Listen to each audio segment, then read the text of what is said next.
It's really great to have the band back, and it's also really great to see a lot of familiar faces. We really appreciate you spending a few days with us here in San Antonio. We know that you have a lot of demands on your time, and we really appreciate the investment that you make in GS1 Connect to make this conference successful. And we've had great attendance this year. Importantly, I think what we're most proud about is the fact that we've got a very, very diverse set of industries across many of our industry verticals, and that's really terrific and promotes a lot of sharing of insights and best practices. So let's get started, and we want to start by really looking back to 1973, when industry leaders came together to agree on a single way to uniquely identify products through the UPC barcode. And since that time, what really started as a way to expedite checkout in the grocery stores has grown into a global language of business, a common way to identify, capture, and share information for products, locations, and more. And in order for all of our trading partners to move forward, to continue to move forward their businesses, they need to work together to agree on one way to do business globally for the common good. Today, GS1 standards play an integral role in enabling so many of your different core business processes that ultimately ladder up into some key important outputs for your industry. First of all, efficiency around the supply chain, order to cash in areas of shipping and receiving. Also as it relates to growth, because today we use information to sell things to consumers. And so the role of information really plays a critical role in growth. And we'll talk more about digital as the session goes on. And then lastly, risk management. As we look forward to what's happening in the regulatory domain, particularly in food and in healthcare, it's going to be important that we leverage GS1 standards to remain compliant and share accurate information. So as we look behind us, from our perspective, facilitating industry collaboration is at the heart of GS1 US's business, and it always has been. We start with first mover companies, as exemplified on my far right here, who come together to agree on how they can use standards to help improve core business processes. And then the pioneering effort of those first mover companies helps to build momentum in the industry overall as more and more companies begin to use the standard, so that what was once new becomes the norm, an established way of doing business that benefits the common good. And as we look across all of our industry verticals, through our initiatives, work groups, readiness programs, and importantly, conferences like GS1 Connect with you all here, it's so important for us to bring all stakeholders together to agree on one way to move forward, and then also to agree on how we get all companies to follow along in that path so we can increase that scale and efficiency that we know is so important for you, our industry leaders. But let's be honest, doing business in 2013 is a little different than 1973. Today we live in a digital world, and we have all sorts of different demands as we think about consumers, right? Today consumers expect a seamless, omni-channel type of experience as they engage with us in the store, online, or on their mobile devices. They have huge demands for rich product information in order to make their purchase decisions, and they have seemingly unlimited options, so they'll quickly move on if they can't find what they want when they want it. So if you think about it, digital has really disrupted the consumer decision journey, how consumers discover, search, purchase, and receive product in the environments today. And as we look forward, there's some really powerful statistics that we see that's evidence that this is only going to continue. Think about it. We know now that 50% of consumers believe that they're more informed than store associates when they walk into a store. 65% of consumers usually consult a PC or the internet or their mobile device before purchasing an item in store. And over 80% of consumers use their smartphone to purchase items today. So in this statistic behind us, when we predict that 80% of growth over the next 4 years is going to be online influenced, it may even be an understatement. And for us, as we look at this as GS1 US, with your help, what we've just seen is that, in essence, the business processes that we've worked on for the last 2 decades are really fundamentally being redefined absolutely being redefined. And let me give you some examples of what we see.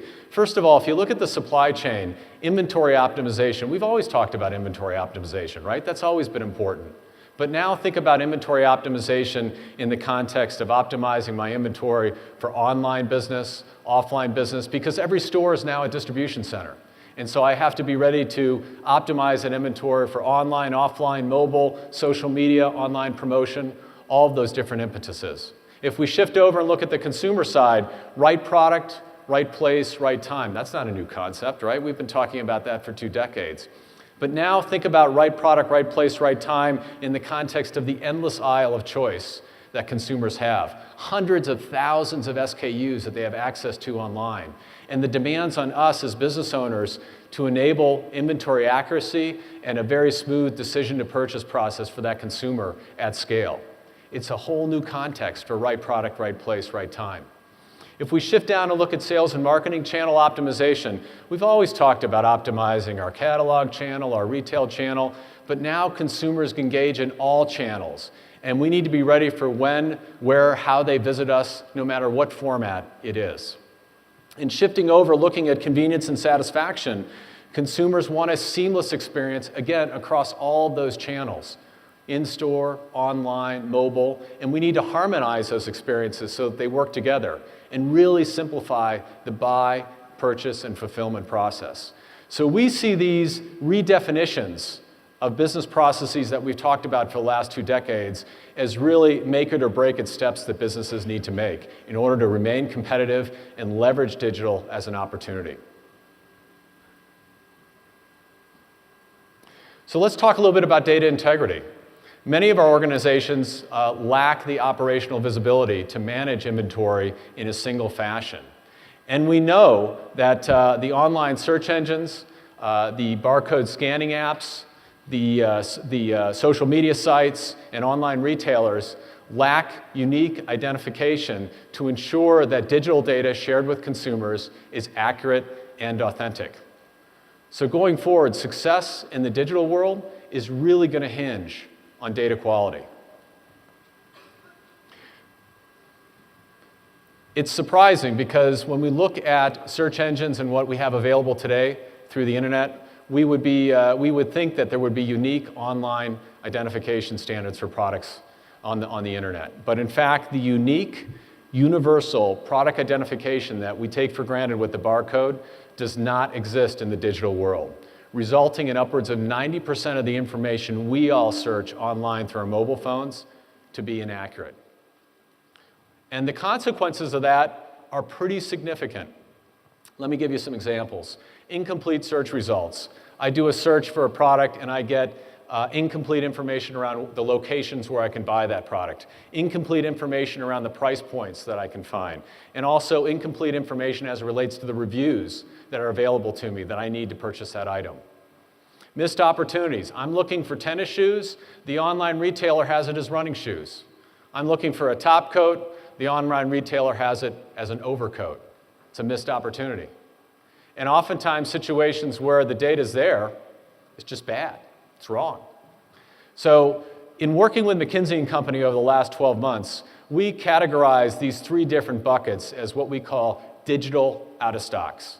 Because in effect, it creates an out-of-stock phenomenon with your digital consumer in the same way that an out-of-stock occurs in store. And what does that consumer do? They go to another product. They seek out another channel. And really, it's surprising, again, as I mentioned, when you think about the wealth of information that we have. But in the physical world today, we use GS1 standards to uniquely identify product. If deployed correctly, those same GS1 standards can be used tomorrow to not only uniquely identify product, but link that data online, on the web. Here's an example of what we're working on.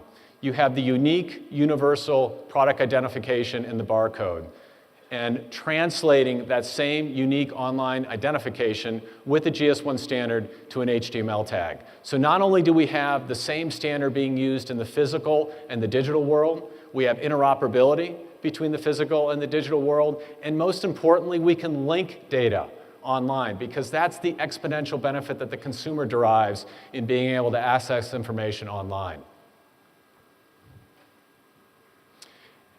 Think about it. When our consumer comes to discover, search, purchase, and receive items, we all, as business owners, need to do an excellent job in promoting, displaying, selling, and delivering that item to make sure that we close the deal with the consumer. And in store, that all happens at the shelf. But online, we need unique identification to exchange and link accurate information with the consumer. And if we combine standardized, unique product identification with the power of the web to link information, we're able to create an absolute revolution in the intelligence, the relevance, and the power of that information accessed and exchanged with consumers. So let me shift gears and talk a little bit about what we call the attribute explosion. And whether you're in healthcare, in food service, in retail, or in grocery, chances are, as trading partners, you're dealing with two phenomena. The first is an absolute insatiable demand by your consumers for more and richer product information. And the second is the absolute complexity that you're dealing with in managing ever-increasing amounts of information and different formats that your trading partners are asking you to supply that information. That's what we refer to as the attribute explosion. And I'm going to walk you through a very simple example that many of you I know have seen already, but the slides are really telling. And it starts with our favorite product, Lay's potato chips, right? And a long time ago, we started to exchange between trading partners what we define to be core data. Data that was really designed around the order-to-cash business process. Weight, height, dimensional data.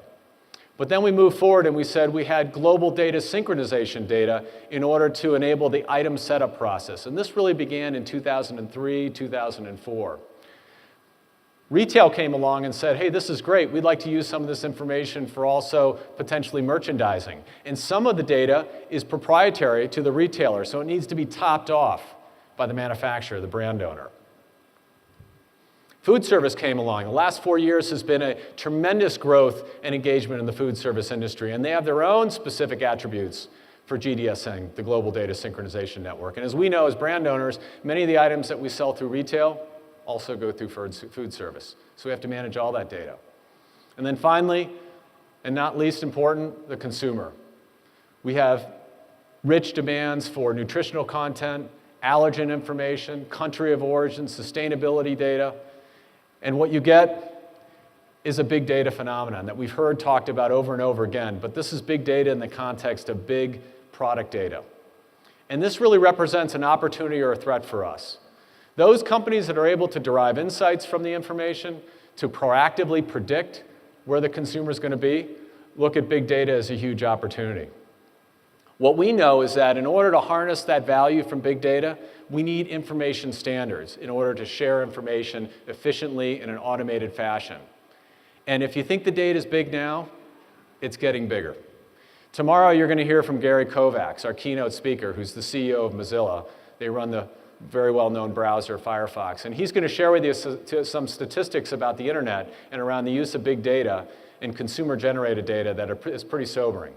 So our perspective on this is if we don't get our arms around this issue now, it's going to only become more difficult and challenging as businesses move forward.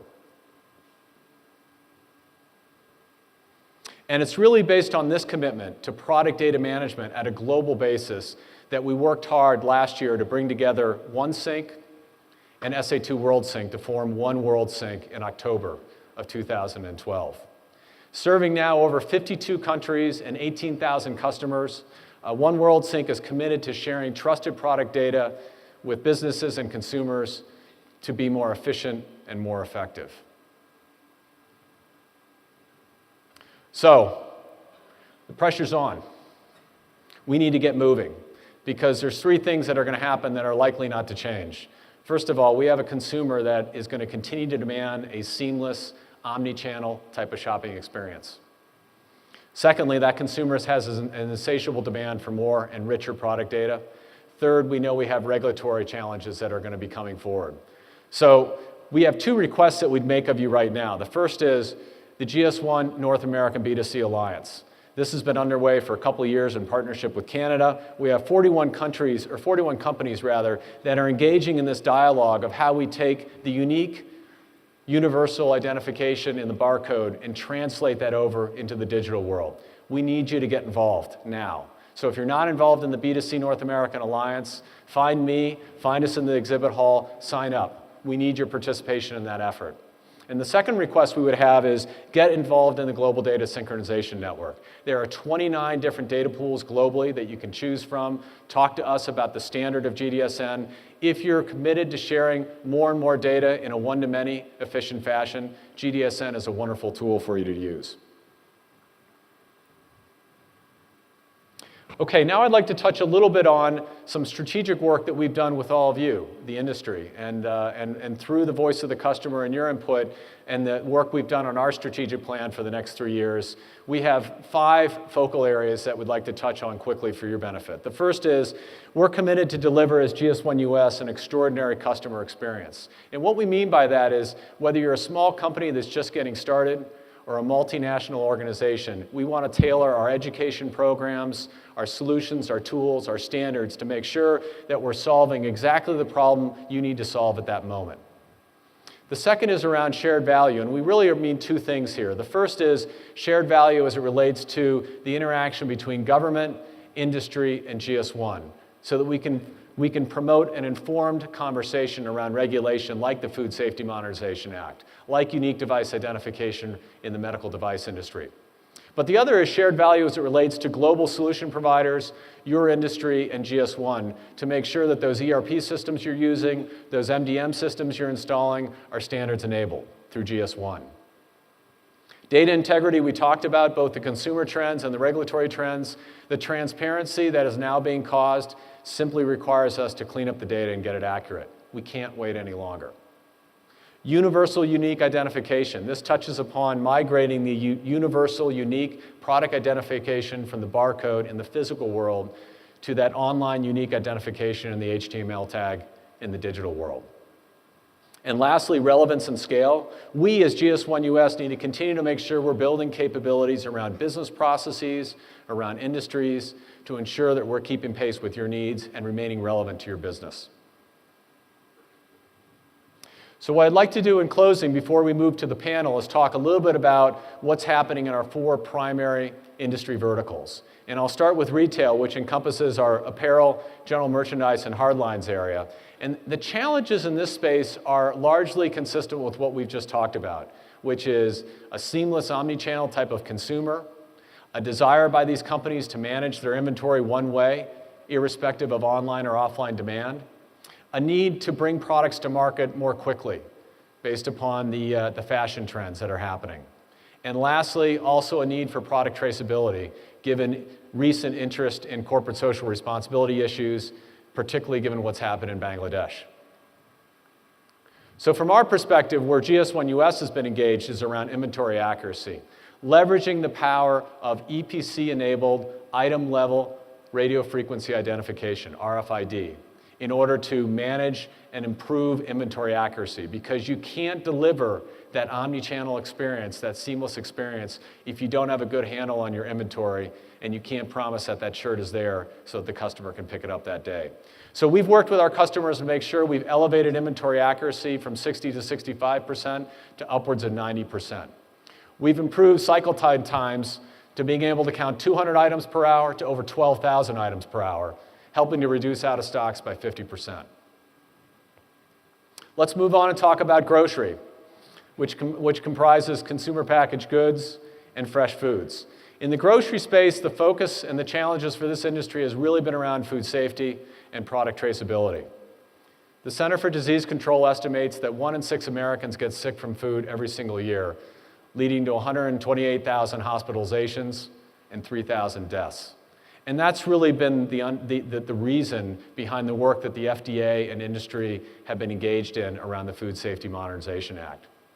So for us, our focus as GS1 US has been around traceability and food safety. And we've worked very proactively with industry associations in many of the different categories of the grocery store, fresh food, or fresh produce, meat and deli, bakery, seafood, in addition to organizations like the Institute of Food Technologists, to make sure that we're informing the Food Safety Modernization Act.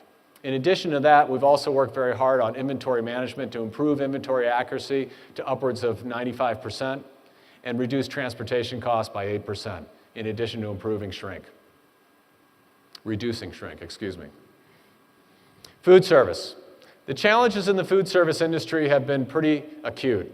This industry has struggled since the recession, but is improving very dramatically recently. Margins are tight, competition, it remains very fierce, and as we know now, there's lots of new questions that we have when we go to a restaurant. Is that beef organic? Where did that produce come from? Does this contain peanuts? So all those issues create implications for the food service supply chain. From our perspective as GS1 US, we've been working with this industry very actively around efficiency through product data. And this group has really embraced the Global Data Synchronization Network as a way to improve data accuracy and create more efficiencies in the supply chain.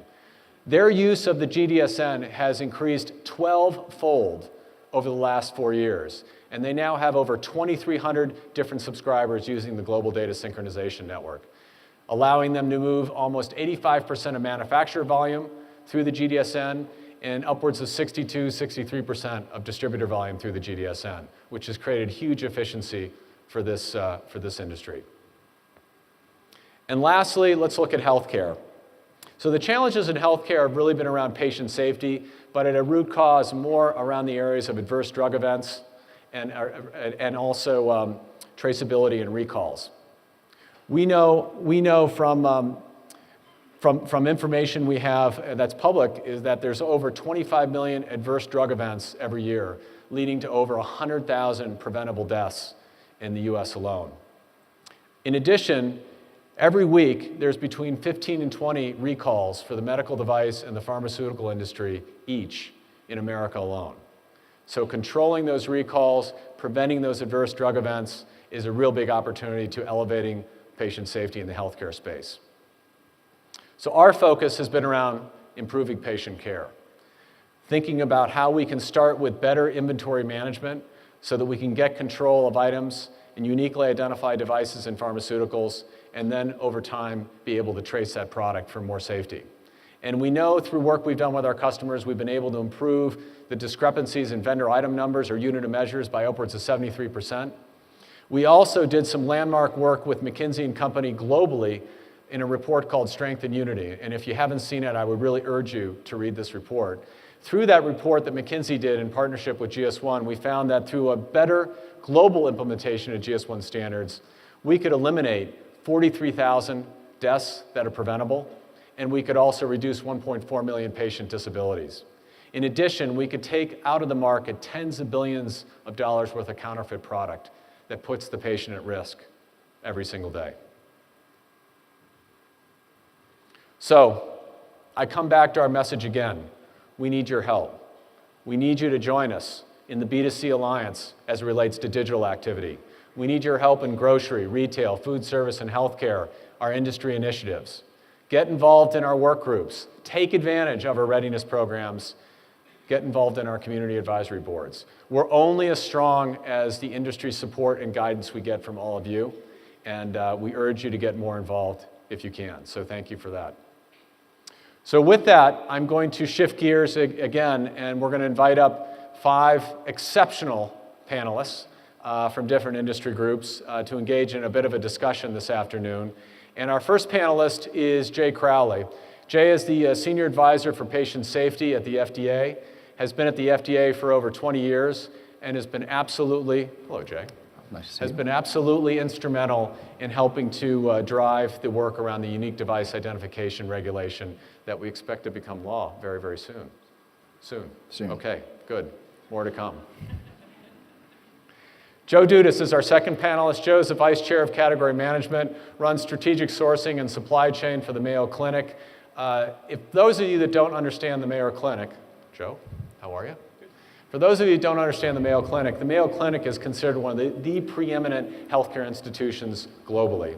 And their supply chain is considered to be one of the most sophisticated and largest ones also in the world. So Joe's got a big job. He spent some time in other industries before coming to Mayo, some time at Rite Aid, EDS, and AT&T. Dr. Bill Hardgrave is one of the pioneers for EPC-enabled RFID activity, is currently the Dean at the College of Business at Auburn. Bill, good afternoon. And Bill has been very insightful in helping to get the flywheel spin around the use of RFID in retail, and I know is going to have some good insight for us this afternoon as to where RFID is going in the future. Next is Peter Longo. Peter is president of Macy's Logistics and Operations. Macy's and Peter have been legacy supporters of GS1 standards, starting off with the barcode, moving on to EDI and floor-ready merchandise, and most recently, Peter? Most recently, very involved in the adoption of RFID, and Peter's going to share a little bit about their strategy as it relates to omnichannel. And last, Eddie Phillips from the Quality Supply Chain Co-op, which is a supply chain co-op for Wendy's.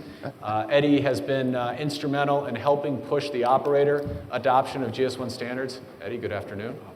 And spent some time also at UFPC before coming to QSCC. So Eddie brings a very unique perspective on the food service operator adoption of standards.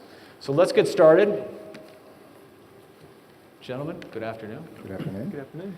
So I think we'd like to start with just a bit of a discussion around how standards are being integrated into specific business processes. And Jay, why don't we start with you, and you can talk a little bit about the FDA's perspective on that. Sure, happy to. First of all, thank you, Bob, for having me here. Thank you all for coming. So Joe and I are going to talk a little bit about the healthcare perspective. I come from FDA and we'll talk specifically about the medical device space. And so all that I'm going to describe is work in progress. We don't have the kinds of infrastructure that the rest of your verticals have in the medical device space. And so what we see is something that we want to put into place. So there's a number of business processes. I want to build upon some of the work that, some of the discussion that you had in your opening presentation. You talked about supply chain, and that's very important, and we need to move medical devices efficiently and appropriately. But what we're interested in is really global, secure supply chain. So we're worried about devices that are manufactured all over the globe, coming to the U.S., being used on our U.S. patients, and we want to be sure that they're the appropriate device. They're not counterfeit devices. They're not devices that have been diverted. So what we need are global standards that allow us that foundation to build that kind of global secure supply chain that we need. So it's not just supply chain, it's global secure supply chain. You talked about some of the regulatory challenges that the medical device space has, and I want to sort of recast it, I think, as some opportunities that we have. So for example, FDA is responsible for assuring the safety and effectiveness of medical devices, and particularly for monitoring the safety and effectiveness of devices that are on the market.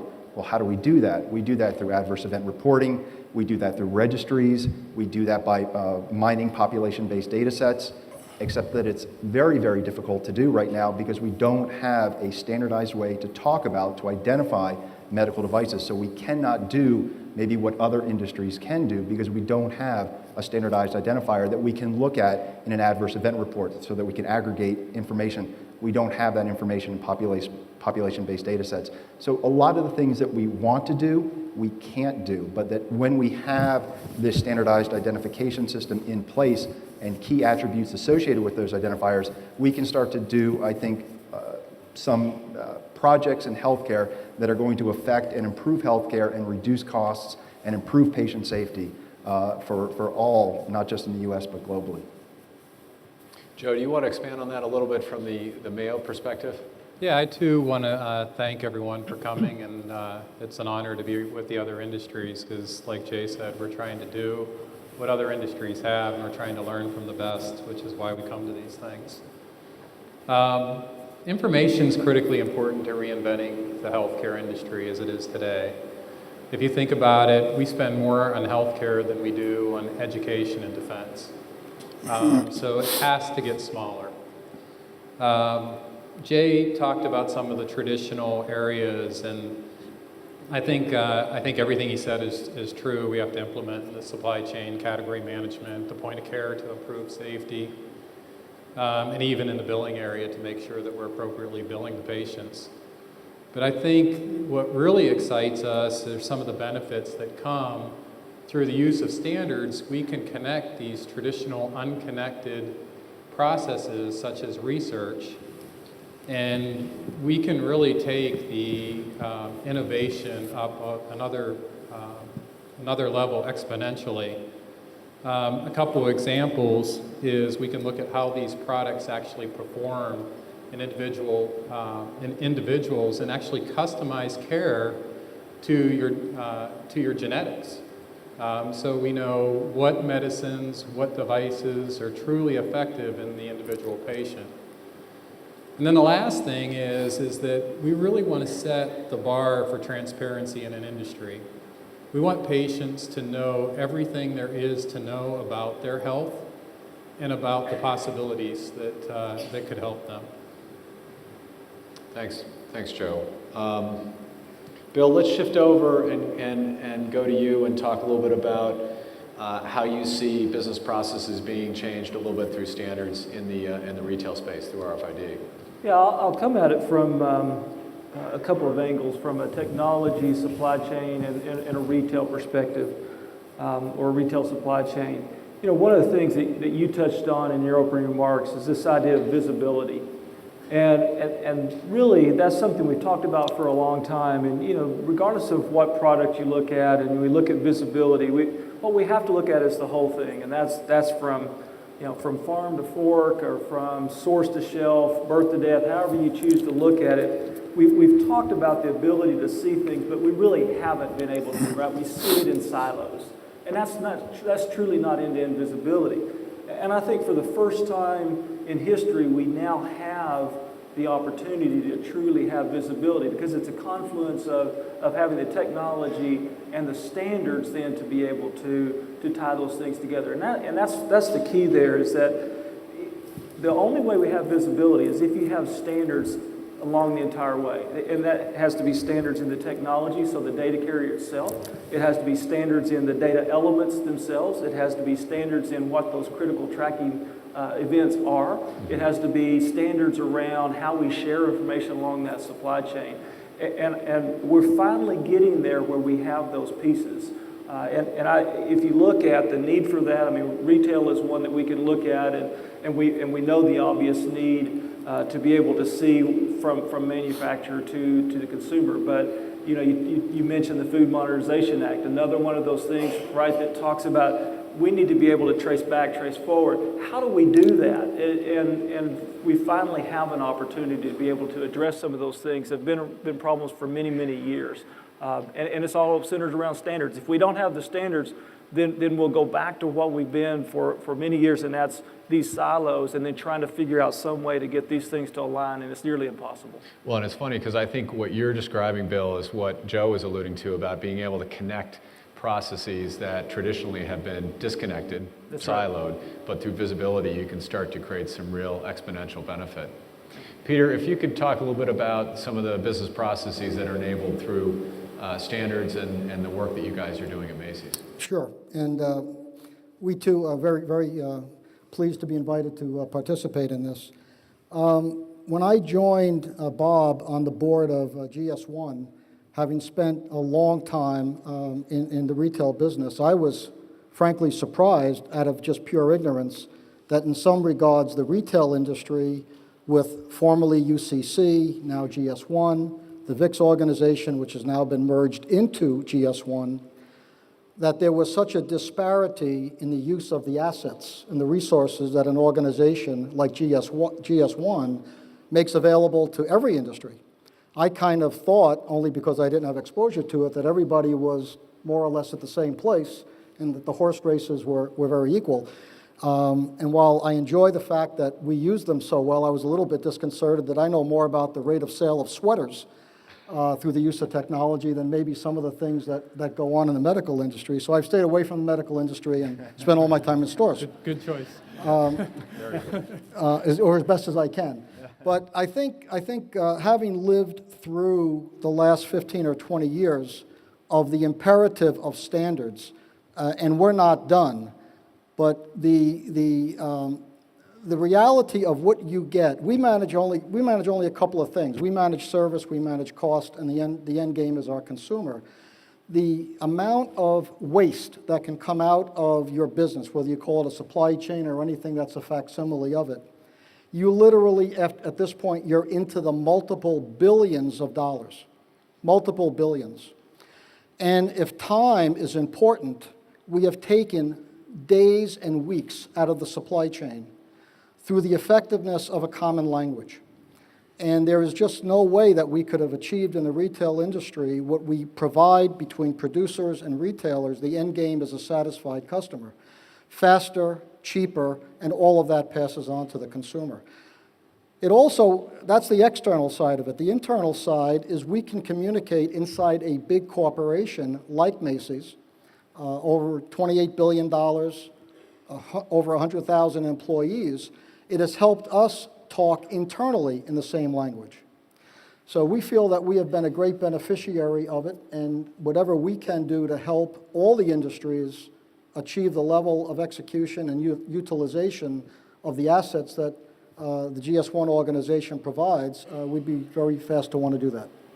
Thanks, Pete. Eddie, maybe you can provide us a perspective from the food service point of view. Absolutely. It's a pleasure to be here today, and greatly appreciate the ability to sit on this panel.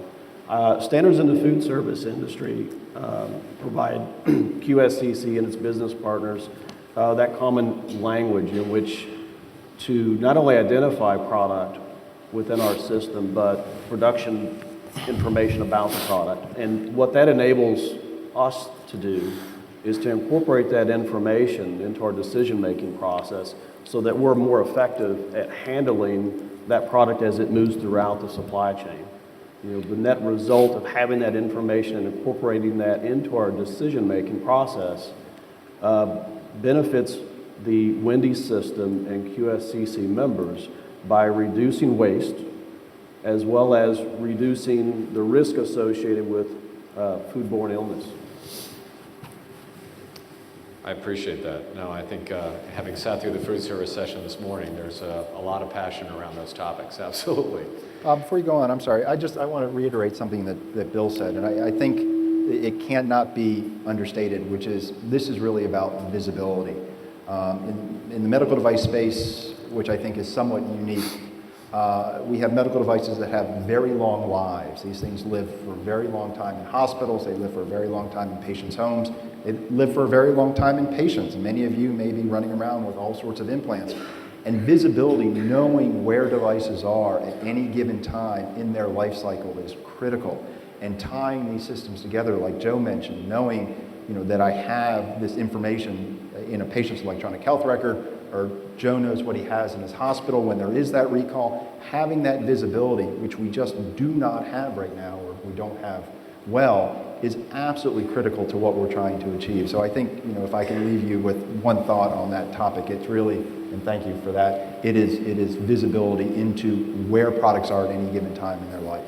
Well, let's build on that, Jay, a little bit around visibility and talk more specifically about where an industry is in the process of adopting standards, implementing standards. And I think people in the audience might like a slightly deeper dive, Joe, from you a little bit around where healthcare is in implementing standards. And Jay, you probably have a point of view on that as well. Yeah, I'll start. Mayo Clinic's been in full implementation mode for probably 7 or 8 years now. So I actually feel that we do have a competitive advantage that in some ways I wish we didn't have. We have implemented G10, GLN, and GDSN from the time a product enters our door all the way into the patient record, but that is extremely unique in this industry. We've been fortunate to work with 5 others that have been working together collaboratively called the HTG Group, or the Healthcare Transformation Group. So that involves Intermountain, Kaiser Permanente, Mercy, Mayo, and Geisinger. Thank you. We've also been fortunate enough to start recognizing, as we've been talking about, is connecting some of these other processes, and we have a physician-led research and development team that's really looking at how we might use GS1 to enable research and safety surveillance. But the fact of the matter is very few systems out there are at that same level. And so that's what we're really wanting to learn from the rest of the industry is how we take this forward and really, in order for us to meet our vision and pulling all this data together, for example, Mayo Clinic's a destination. So we need complete visibility to our patients around the world. We see patients from over 135 countries around the world, and we really need to see that information as opposed to relying on Q&A from people to pull it out of patients when they come in the door. The FDA has also been very active, and no panel is ever complete unless I take a shot at Jay, here or there. Here we go. All right. But we'd like for the FDA to be much faster with the regulations. And I know that's not an individual issue, that's more of a governmental issue. And we'd like them to go beyond just products and really focus in on the full set of standards. Mr. Crowley, would you like to rebut Mr. Dudas's comment? Oh, no. I'll just add to it, which is, as we've talked about healthcare, the device industry is playing catch up, and we look forward to learning from all of you who have been working in other sectors so that we can maybe short circuit the time it takes us to get there. We are working, as Joe mentioned, this is not just a manufacturer issue for us, not just device manufacturers. Joe, of course, comes from a very large healthcare system, and we have to integrate information there. But when we talk about really sort of this visibility and interconnectedness, we're talking beyond even those two spheres. And we talk about, Joe mentioned payment, so working with payers to make sure that they're capturing this standardized identification so they know what they're paying for, and that information is available to people to do other kinds of research. Joe touched on some of this. We've been working with the Office of National Coordinator. Some of you might have heard about electronic health records and the push towards that, making sure that we're capturing this information in patients' health records. So it's available, as Joe just mentioned, when you're in the hospital, it's available to you as a patient or as a caregiver. So, really looking at driving adoption, not just in sort of the manufacturing space or the vendor space, but really sort of holistically throughout the whole healthcare system. And GS1's been helping with that, and that's great, but that's a significant challenge for all of us. Yeah, there's always this network effect, right? If only 2 or 3 people use the telephone system, then it doesn't really help us out. Bill, maybe you could provide a perspective on where you see the retail industry now in creating that flywheel to spin and where you see RFID going. Yeah, so, and it's always dangerous to ask me about RFID, so, it's, you ask at your own risk. It's been interesting to watch what's happened over the last 10 plus years with something like RFID as an enabler, as a data carrier, and the role of standards and how that's played there. And I'll go back several years, and when we started with the technology, there were standards there around the way that the data was transmitted, right? There were communications protocol, and there were a couple of them. And the industry said you can't have two. We've got to have one. And so GS1 moved forward with one, and then we had to have tag data standards, and again putting those standards in place. And the interesting thing there, as we went through this, is that some of these things have to be preconditions, right? You've got to have things like air communication protocol. You've got to have tag data standards before it makes sense for an industry to adopt. But then it's really been fun to watch as we go through then, and as adoption occurs, then how the standards are driven by industry. So the standards both drive industry and are driven by industry in a very collaborative manner. And I'll just take a couple examples here. When we started out with RFID in the early 2000s, we thought it was a supply chain tool. We thought it was pallets and cases, so the things were built around that type of setting. But as the visibility that we got early on suggested that the problems were at the store, so that became the emphasis. And then as we started adopting at the store, and we saw the use cases, and you touched on some of those use cases earlier, then we started pushing that upstream. And again, back to this idea of we have to be source to shelf for it to really have the visibility truly work. But as we did that, then we started noticing some things. Okay, well, what do we do about tag serialization? How do we handle things like tag selection and tag performance? And those things then very much informed, from a standards perspective, what we need to work on.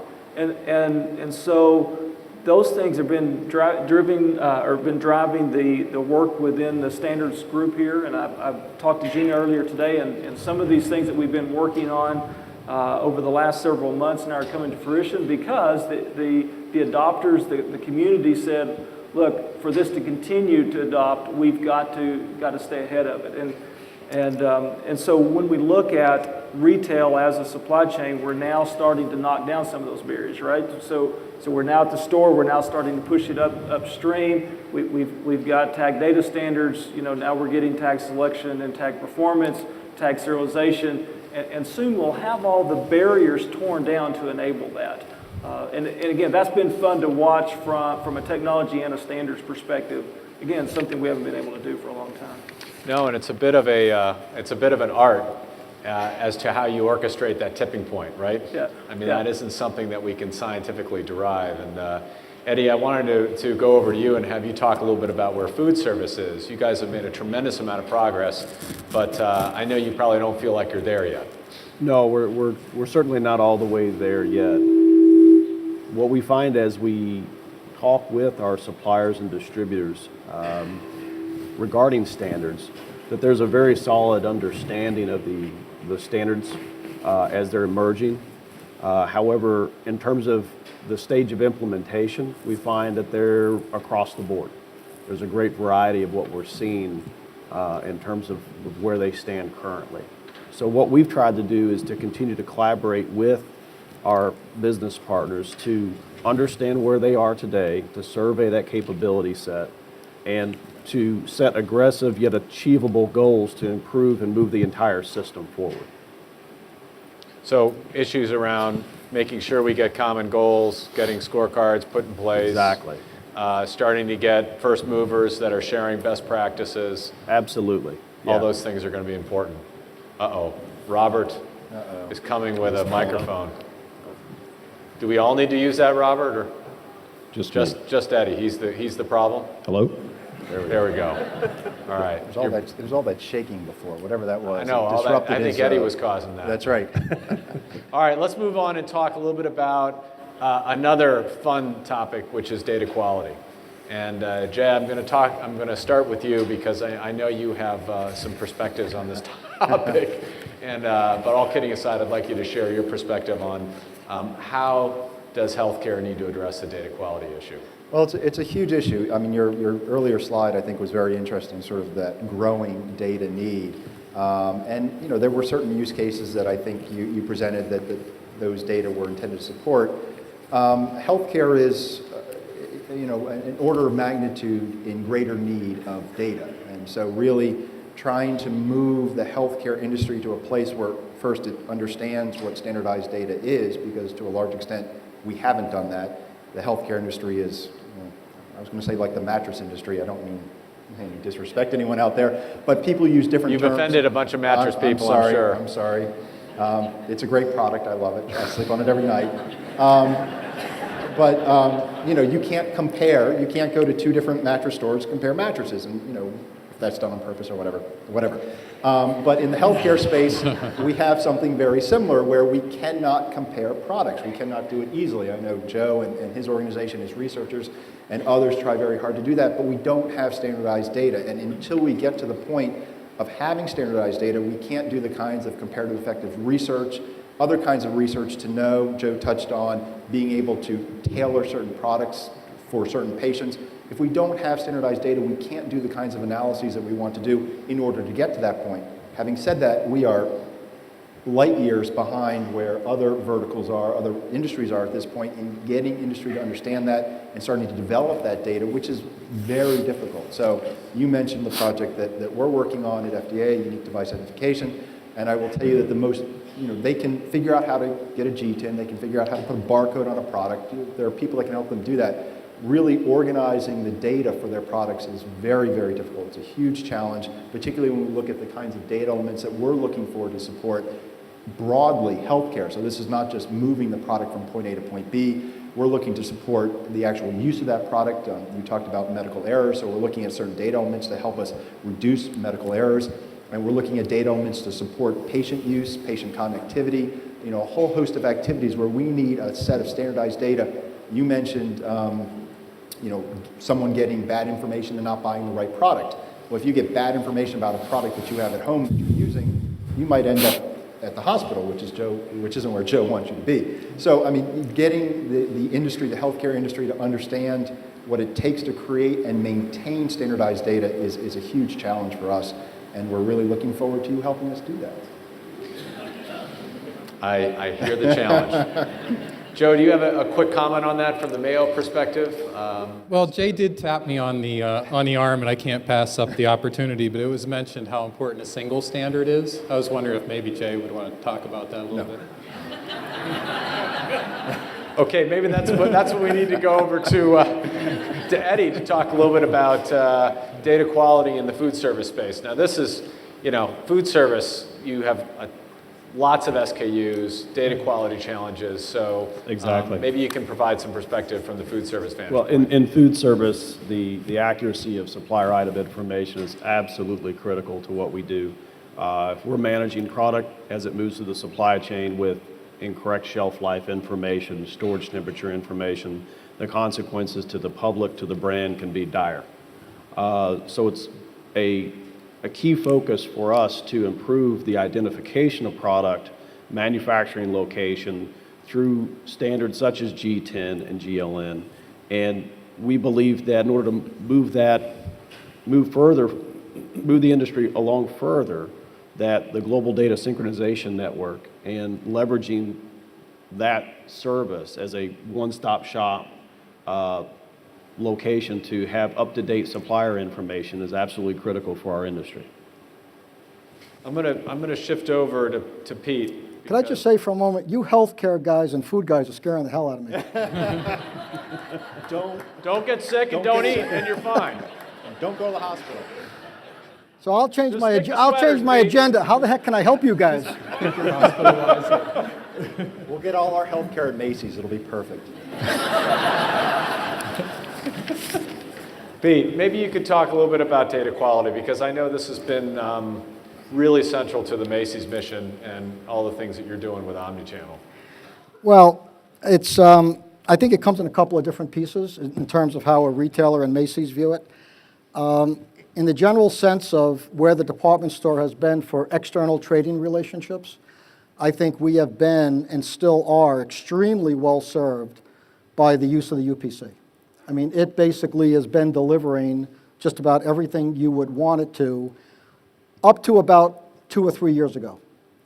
And the transfer, and that's the external side of it. The transformation that's coming around, disruption, evolution, is clearly the use of omnichannel, the digital age, and shopping online. And there's a lot of technology to this, and I'm the last person that would ever pretend to be a technologist, but I sum it up in kind of a capsule. We have got to find a way to bring the physical world of a store to a digital device. So if you are shopping on your iPhone or your tablet, as opposed to being in the, how do we create the physical experience and transfer it over? And what is currently available in the way of attributes on a product is insufficient for today's consumer that wants to shop on a mobile device. And whether it's, the sensory, how do I touch the fabric, which is impossible, but we'll want to find a way to get as close to it as we can.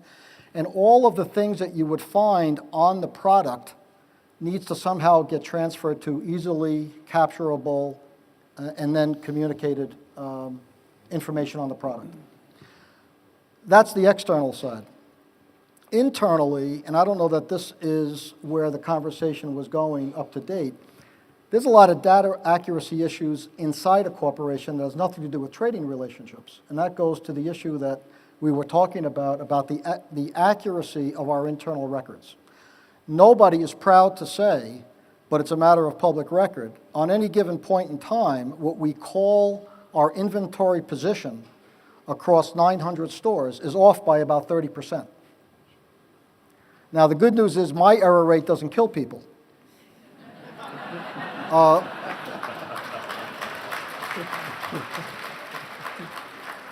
But it really is painful to lose a sale. But all kidding aside, there is nothing wrong with the data being exchanged between a supplier and Macy's, but once we get it, the normal in and out of what occurs creates a lot of inaccuracies in our files. That leads me to my good friend, Dr. Bill, and that's RFID. We are not technology mavens, but we look for resources and we look for assets that can help us solve a business problem. And for a really long time, RFID was out there, but the imperative was not there. The imperative now is defined by omnichannel, where the ability for a consumer to say what is in a particular store in the exact color, in the exact size that I want, there is no more room for error. Because once you make the commitment online, you have to fulfill it, as opposed to I'm in front of a rack or I'm in front of a table of merchandise, you go shuffling through until you find your color size combination.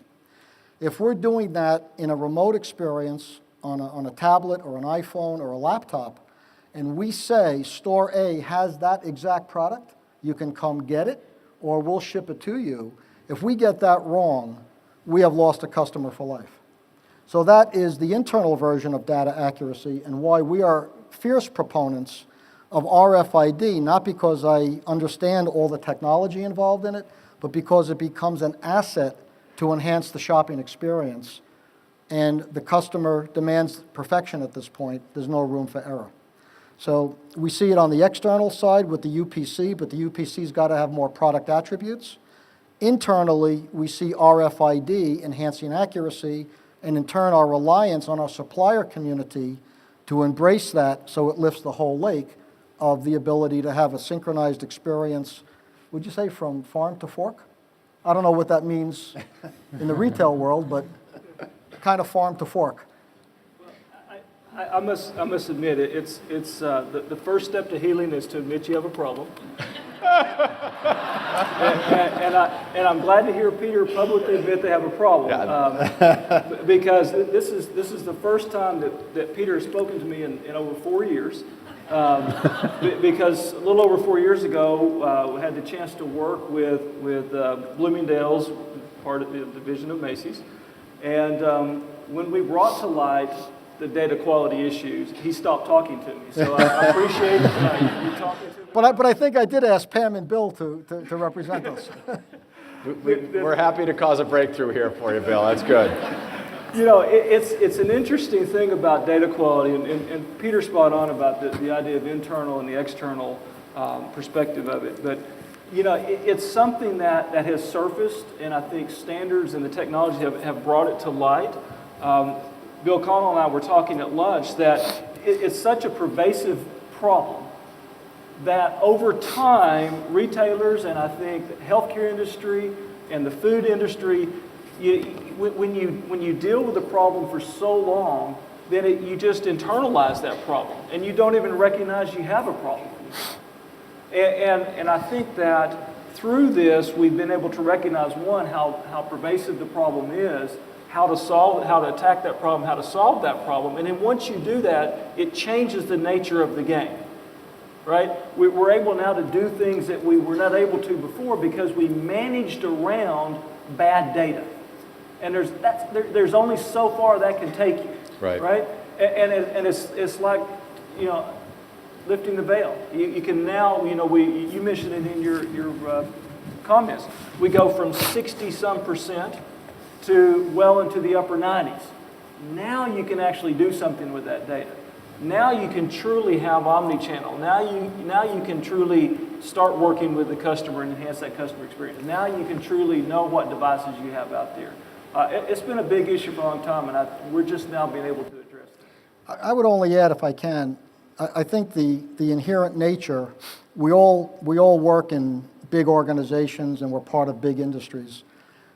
And I think it's so important that there is a clarity around the real imperative. And whether it's improving customer satisfaction and sales or saving lives, because our reflex reaction no matter how good, if I tried to sell you, a $20 bill for a nickel, everybody immediately reflexes and puts up the typical inhibitors of why we can't do it, why we shouldn't do it, how hard is it going to be, let's go slow and be careful. There's some things that just scream out loud, let's just move fast and do it. And I think one of the biggest learnings that I could offer up here is when it's staring you in the face, our reflex reaction is to act with legacy mind thoughts, as opposed to a mind thought about the what can it be. RFID, whether it's in health, food, or retail, is not about cost and expense. But you get into cost and expense like that. My God, what is it going to cost to get all the handhelds? What's it going to cost to build the infrastructure? What's it going to cost per unit to create the tag? We have to deal with all of that, but when that becomes the priority of the conversation, you're on the wrong page. It's the what if. And how do you transform something through the power of standards and through the power of technology? And my appeal is, regardless of the industry, fight the temptation to use legacy thinking about breakthrough opportunities, because it slows you down and you end up losing big opportunity. And that would be a part of my message, and where I think GS1 can be helpful as an agent for activism and speed to get to an end game, not use legacy thinking. Well, in the few minutes left, Peter, that's a great segue to the last question I'd like to pose to the panel, which is what role can GS1 US really play to help advance the needs of the industry more effectively? What can we do better? And Jay, I'll start with you. Sure. Well, as much as I'd like to think the healthcare industry, or FDA in particular, sort of came up with this brilliant idea on its own of standardized identification and key attributes, in fact, we didn't. Other industries have been doing this for a long time, and what we're hoping GS1 US can do is help shorten, again, the time frame it takes the healthcare industry to get to where, even though the other industries are still evolving, where these other industries are or are going. There's a tremendous amount of learning and experience that you all have, both as an organization and as a system or as a set of verticals that can be shared with the healthcare space and help us move much more quickly. I mean, we're looking not to do this in 40 years or 30 years or 20 years, but really in the next 3 to 5 years. We're really looking to bring healthcare to where the other sectors are right now, and we need help. We cannot do it on our own. I think your point about legacy thinking is critical. We are still often operating in that space and really looking for some help in bringing the healthcare industry, the whole healthcare system, I should say, not the industry, but really the whole healthcare system to where other industries are right now. Joe, we talked about this briefly right before the panel this afternoon, but if you could share some of your thoughts, that'd be great. Yeah, so Peter, not to scare you any further, but I'm gonna give you some more bad news. The fact of the matter is, with healthcare reform, we're gonna get paid about 20% less. So we have got to shrink the footprint of healthcare, and at the same time, the demands are growing every day. The population is getting older, people are getting sicker instead of better, and so we have to figure this out, and we really don't have, like Jay said, 10, 20 years to be on this path. We have to accelerate. We need other industries to help us, and we need GS1 to help us. I talk to more and more healthcare providers, and our industry is, I think, quite a bit different than the other sectors. And one of the things that is different is that we really don't look for timid partners. We look for very aggressive partners that are going to challenge us and that are going to force us to pick up the pace. So I think that's what we're really looking for GS1 to do, is to be a very active and to take a leadership position. That's a great challenge. I appreciate that. Bill, you've seen this evolve for a long time now. What role can we do, given where we are right now, particularly in retail, going forward? Well, there's some things I certainly want GS1 to keep doing, right? And that's being a neutral body, one that listens to the user base, and one, though, that is aggressive in trying to help drive industry, especially when there's new technologies coming along. How do we adopt those industry, or how do we adopt those technologies? GS1 really has to kind of clear the path so that adoption can happen. Because what happens is we butt up against these problems that can be solved by standards, but the industry then comes to a dead standstill until we get a standard in place, and then we can move on. GS1 has to continue to be a thought leader, to look ahead, to help tear down those barriers before they become obstacles to adoption. That's easier said than done, but I think we're well positioned. We've seen that. But drive industry, but then on the flip side of that, don't be afraid to be driven by industry, right? As you listen to the users, they're the ones that ultimately have to use the standards, are the ones that are deploying these standards. Don't be afraid then to respond to that by changing standards, creating new standards. But overall, continue to be a thought leader, continue to push those things to remove the barriers before they stop adoption. Make implementation easy. Absolutely. Make it seamless. No, that lead and then also be led phenomenon is really critical to what we do, and we need to oftentimes balance that more effectively. You're absolutely right. Peter, from your perspective. Before I respond, I want to apologize for the last 4 years. I didn't realize that, but let's sit together next to dinner tonight and I'll make it up. I have a feeling I'm going to get 4 years now. I think only because of the experience that we've had in the retail supply chain, the neutral place for people to come together, the agnostic view of it, and the enablement of the standards and the technology. I think that's pretty well set. What I would offer is scream out loud the imperative for action. If you don't have the imperative, it's hard to get excited about the details.